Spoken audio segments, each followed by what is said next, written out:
உங்களுடைய தங்கம், வெள்ளி, வைர நகைகளை உடனே செல் பண்ணுமா? நம்பிக்கையான நிறுவனம் Max Gold. Call 04445454545. Max Gold, cash for gold.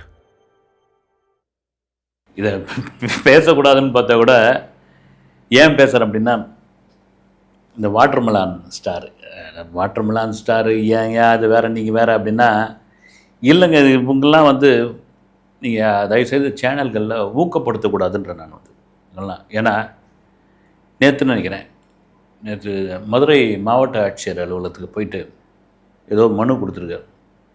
அந்த மனுவில் என்னென்னா, நான் பெரிய நடிப்பு அரக்கேன், நான் வந்து சாதாரண ஒரு மதுரையிலேருந்து வந்து இவ்வளோ பெரிய இடத்த நான் பிடிச்சிட்டேன், நான் வந்து பிக் பாஸ் பிரபலம், நான் வந்து நடிப்பில் ஒரு பெரிய ஸ்டாரு, நான் வந்து சாதிக்காத விஷயமே கிடையாது, ஆனால் என்னை வந்து சமீப காலமாக எந்த வீடியோவும் எடுக்கக்கூடாது, எந்த வீடியோவும் போடக்கூடாதுன்னு சொல்லி சென்னை கீழ்ப்பாக்கத்தில் உள்ள போலீஸ் இன்ஸ்பெக்டரும் சப் இன்ஸ்பெக்டரும் எனக்கு வந்து மிரட்டல் விடுத்துருக்காங்க அப்படின்னு ஒரு ப்ரெஸ் மீட்டில் சொல்கிறார். அவங்க ப்ரெஸ்ஸில் வந்து கேள்வி கேட்குறாங்க, எதுக்காக உங்களை வந்து மிரட்டல் விடுறாங்க, எதுக்கு சொல்கிறதுக்கான அவங்க பண்ணுறதுக்கான காரணம் என்ன அப்படின்னா, நான் வந்து பிரபலமாயிடுறேன், நான் வந்து வாட்டர்மெலான் ஸ்டார், நான் பிக் பாஸ் புகழுங்க, இதே மதுரையில் சொல்கிறேன், இதே மதுரை மண்ணிலேருந்து நான் ஒரு சாதாரண ஆளாக போய் இவ்வளோ பெரிய இடத்த பிடிச்சிட்டேன், நான் அந்த இடத்த பிடிச்சதை இவங்களால் தாங்க முடியல, அதனுடைய விளைவு தான் எனக்கு வந்து நான் வீடியோ போடக்கூடாது, நான் பேசக்கூடாது, வீடியோ போட்டேன்னா உன்னை தொலைச்சிடுவேன் அப்படின்றாங்கன்ட்டு இவ்வளோ மீடியா நின்று கேட்குறாங்க. எல்லாரும் ஒரு பக்கத்தில் சிரிக்கிறாங்க. இடையில பார்த்தீங்கன்னா என் வயிறுலாம் எரியுது அப்படின்பொழுது, இந்த மாதிரி நபர்களை வளர்த்து விடுபவர்கள், இந்த மாதிரியான யூடியூப் சேனல்கள் தான் நான் மொத்தமாக சொல்ல, உங்களுக்கு வியூஸ் முக்கியம்தான், கண்டிப்பாக எல்லாருக்குமே அது முக்கியம்தான், அதுக்கான ஒரு தர்மம்னு ஒன்று இருக்குது, வந்து அதை மீறும் போது தான் இப்படியாப்பட்ட ஆட்கள். ஏன்னா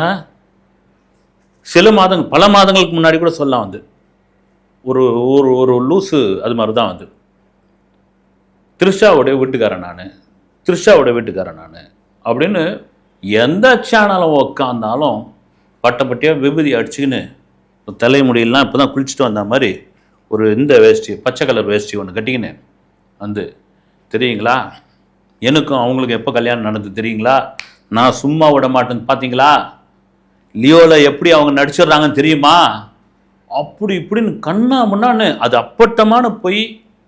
அது வந்து அதாவது வந்து ஒரு கடுமையான ஒரு மனநோயால் பாதிக்கப்பட்ட ஒரு நபரால் மட்டும்தான் அதை பேச முடியும். கண்டிப்பாக அவருக்கு ஒரு ட்ரீட்மெண்ட் வேணும் அப்படின்ற தெரிஞ்சும் கூட போய் சேனல்களில் நான் வந்து எல்லாருமே போய் உக்காந்து எடுத்து அதை வைரலாக்கி, இதுக்கெல்லாம் சாட்சி வந்து த்ரிஷாவோட அம்மா அப்படின்னு. இது என்ன காரணம்னா, அந்த தரப்பில் அவங்க த்ரிஷா தரப்புலேருந்து எந்த ரியாக்ஷன் கொடுக்கல, வந்து அவங்க எதுவும் எதிர்க்க, அவங்களுக்கே தெரியுது வந்து இது மாதிரியான லூசுங்க எத்தனையோ பேர் இருக்காங்க, ஒன்றுமே இவங்களை ஒன்றும் பண்ண முடியாது, இதை போய் நம்ம ஏன் சீண்டி இது ஒரு பிரச்சனையாக மாறி இதை பிரச்சனை இழுன்னு இழுத்துன்னு இருப்பாங்க. இப்போ இழுத்துட்டு இருக்காங்க பாருங்க, த்ரிஷான்னு இழுத்துட்டு இருப்பாங்க. அவங்க ஒன்றும் கண்டுக்கல, அவங்களுக்கு தெரியுது நல்லாவே வந்து இதில் துளி அளவும், அதாவது 0.0000% கூட உண்மை இல்லைன்னு. ஆனால் அந்த நபர் தொடர்ச்சியாக நீங்கள் மற்ற எந்த கேள்விக்கும் பதிலே சொல்ல மாட்டாப்புல. இந்த த்ரிஷா எங்கே நடந்ததுங்கன்னா, ஒரு சேனலில் பார்த்தீங்கன்னா எங்களுக்கும் அவருக்கும் நாக்பூரில் நடந்தது, இன்னொரு சேனலில் பார்த்தீங்கன்னா எனக்கும் த்ரிஷாவும் ஹைதராபாத் பக்கத்தில் இருக்கிற ஒரு குக்கிராமத்தில் நடந்தது. இப்படியா பொய்யை சொல்லி எதுக்கு சொல்கிறேன்னா, ஏதோ ஒரு காரணத்துக்காக அவங்களுக்கு அந்த மனநிலை சற்று பாதிக்கப்பட்டுள்ளது. அதை மீறி தங்களை பற்றி ஏதாவது ஒன்று சொல்லிக்கிட்டே இருக்கணும், அதில் பொய்யா இருந்தால் கூட எதுவாக இருந்தால் கூட சரி, அது வந்து இந்த சேனலில் நியூஸாக வரணும், அதை பார்த்து ரசிக்கணும் அப்படின்ற ஒரு இதுதான். இந்த யூடியூப் சேனல்லாம் வராத காலகட்டத்தில் அப்போ பிரிண்ட் மீடியா தான். ஒரு நபர் இருந்தார், இருந்தாலும் வந்து எல்லா ஆவி கூட நான் பேசுவேன்ட்டு, எல்லா ஆவி கூட பேசுவேன், ஆஃபீஸ் போட்டுலாம் உட்காந்துறது கிடையாது, ரோட்லேயே அந்த மாதிரி நடந்து போவாப்புல. அப்படியே எங்கேயாவது இந்த அப்போவுமே பிரிண்ட் மீடியா தானே, குறிப்பாக இந்த புலனாய்வு பத்திரிகை மாதிரியான இதெல்லாம் போட்டு பிடிச்சி கூட்டின்னு வந்துடுவாங்க. அவருக்கு எந்த இடமும் கூட கிடையாது, ஆஃபீஸ் வாங்க, எங்கள் பத்திரிகை ஆஃபீஸ்னால் வரமாட்டேங்க, எங்கேயாவது பார்க்காண்ட வாங்க சொல்லி, எங்கே ஒரு மைதானத்தாண்ட வாங்கன்னு சொல்லி உட்காந்து அவரை உட்காந்து இப்போ யாரை கேட்குறீங்க நீங்கள்? அந்த ஆவி கூட நான் பேசுகிற மாதிரின்னு சொல்லி வாய்க்கு வந்ததெல்லாம் உளறுது வந்து. அந்த நபர் ஒருத்தர் இறந்து போயிட்டார்னா இவர் ஆவியாக வந்து பேசுறதுக்கு அந்த நபருக்கும் சம்மந்தமே இல்லாத விஷயமா இருக்கும். அதையெல்லாம் செய்தித்தாளில் ஒரு என்ன சொல்கிறது, ஒரு காமெடியெல்லாம் போட்டுட்டு இருந்தாங்க. ஒரு கட்டத்தில் அவர் அதே இதுவாகவே ஆகி கடைசியில் காணாமே போயிட்டாப்ல. எதுக்கு சொல்கிறேன்னா, இது சீசனுக்கு சீசன் இந்த மாதிரி ஆட்கள் வரதான் செய்வாங்க. ஆனால் இந்த ஆட்களை வளர்த்து விடுவது யாருன்னா மீடியாக்கள் தான். அதுவும் இந்த சேனல்கள் அதிகமாக வந்த பிறகு இது ஒன்றுமே பண்ண முடியாதுன்ற அளவுக்கு ஆயிடுச்சு. எனக்கு தெரிஞ்சு பார்த்தீங்கன்னா, இந்த பிக் பாஸ்லாம் ஆள் கிடைக்காம, உண்மையாகவே உங்களுக்கு ஆள் கிடைக்காம இந்த மாதிரி ஆட்களை எடுத்துவிட்டு பேருக்கு முன்னாடி ஒரு இதில் இந்த நம்ம தவறாக சொல்ல இந்த நாடக கலைஞர்கள் கூத்தாடுறவங்களாம் ஏதாவது ஒரு ப்ரோக்ராமில் கலந்துட்டு அதில் போட்டுப்பாங்க வந்து குக்கு வித் கோமாளி புகழ், விஜய் டிவி புகழ், சன் டிவி புகழ் அப்படின்னு போட்டுப்பாங்க. அவங்க நிச்சயமாக அவங்க தாராளமாக போட்டுக்கலாம் வந்து, அதில் இது இருக்குது.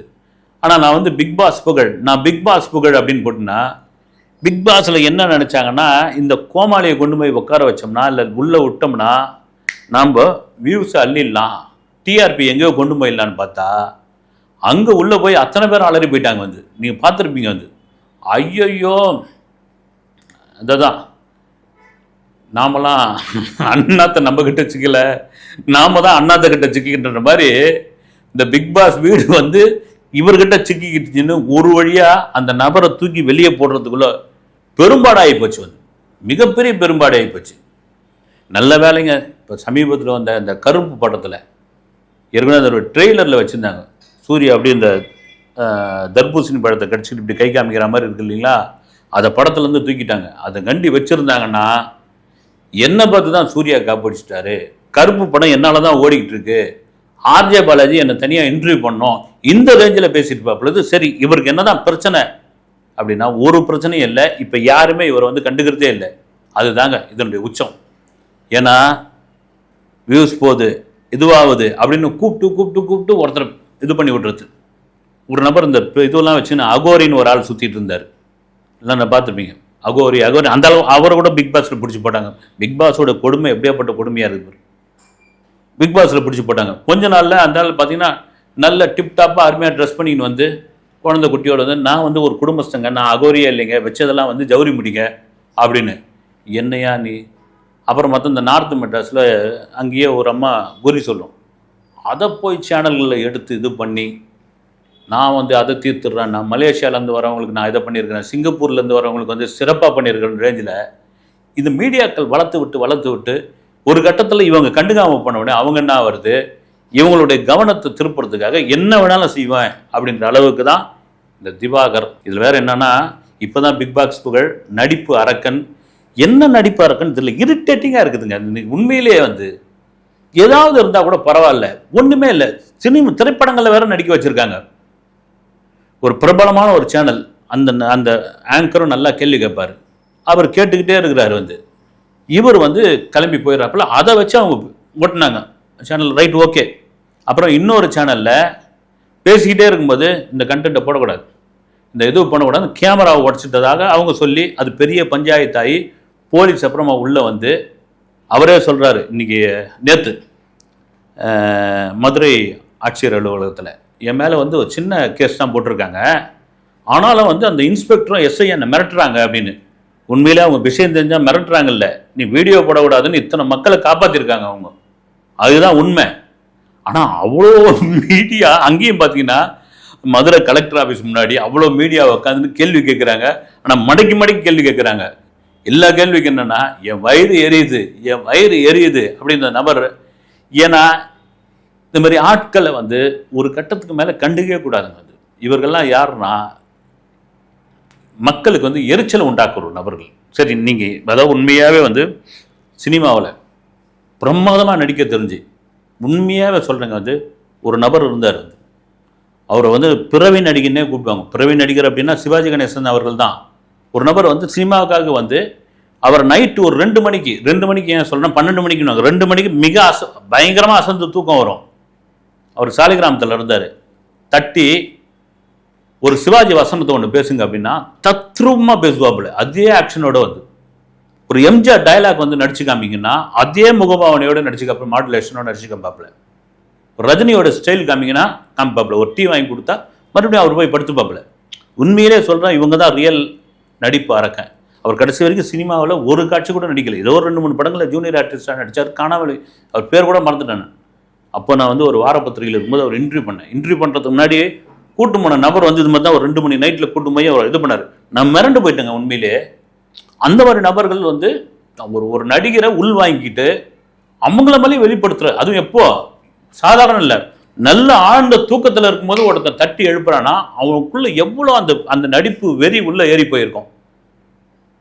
ஆனால் ஒரு இதுக்குள்ள அந்த நபர் ஒரு இடத்துல கூட நான் வந்து நடிப்பாக இருக்கேன், நான் நடிப்பு சூப்பர் ஸ்டார், நான் நடிப்பு வெறியெல்லாம் எதுவுமே சொல்லல. அவர் சொன்னதெல்லாம் என்னன்னா, சார் சிவாஜி சார்லாம் ஒரு மேதை சார், எம்ஜிஆர் சார்லாம் ஒரு மக்கள் தெலுங்கு சார், ரஜினி சார்லாம் அப்படி வந்து முடிய கோதனா வேற விதம் சார், நான் அவங்கள பார்த்து உள்ளே ஏற்றி தான் நான் பண்ணுறேன், நான் அவங்கள காப்பி அடிக்கிறேன் சார்னு தான் சொன்னாப்புல அவர் வந்து. ஆனால் அதை மீறி அவங்கள தாண்டி ஒரு படி அதிகமாகவே நடித்தார். ஆனால் இந்த மாதிரி நபர்கள்லாம் பார்த்தீங்கன்னா சும்மா வளர விட்டு, பேச விட்டு, அசிங்கப்பட்டு, இப்போ பார்த்தீங்கன்னா யாருமே இடையில் என்னது பிசியோதெரப்பி, அது சரி பிசியோதெரப்பி, நான் டாக்டர் திவாகர் தெரியுமா, தெரியுமான்னு இந்த வாட்டர்மெலான், இது என்னத்துக்கு இதெல்லாம் வந்து யார் உண்மையிலேயே அதை ரசித்தாங்க? இவரால் என்ன அந்த சிரிக்கிற மாதிரியான ஒரு சீன் வந்தது?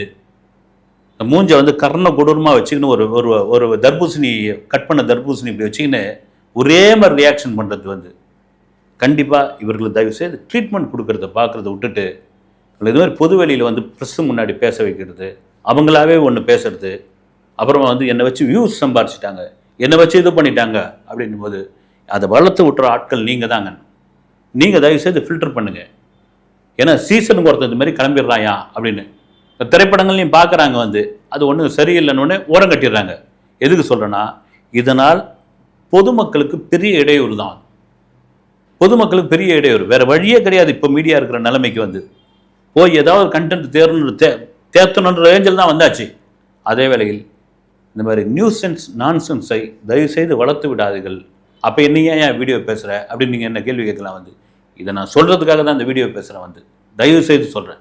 இது மாதிரி சீசனுக்கு ஒரு ஆட்கள் நானும் பார்த்துருக்குறேன் பிரிண்ட் மீடியா காலத்துலேருந்து. ஆனால் இவ்வளோ மோசமாக நான் பார்த்ததே கிடையாது. என் வயிறு எரியுதுன்னா என்ன வார்த்தை இது வந்து. சரி, இதுக்கப்புறம் இதை பற்றி பேசுகிறதுக்கு எனக்கு விருப்பமில்லை. அடுத்த வீடியோவில் சந்திக்கிறேன். நன்றி.